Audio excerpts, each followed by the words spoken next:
వండామా తిన్నామా తోంకున్నామా కార్యక్రమానికి పునఃస్వాగతం. నిన్న మనం ఎక్కడ ఆగాం?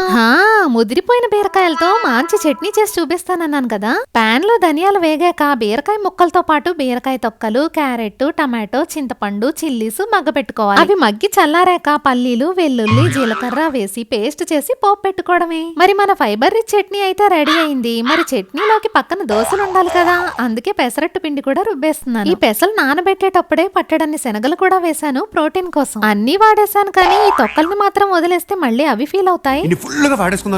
అందుకే వాటిని కూడా చక్కగా మిక్సీలో పేస్ట్ చేసి పక్కన పెట్టాను. ఫైనల్ గా మా బీరకాయల్ని ఒక్క పార్ట్ కూడా వదలకుండా అన్ని పర్ఫెక్ట్ గా వాడేశాను.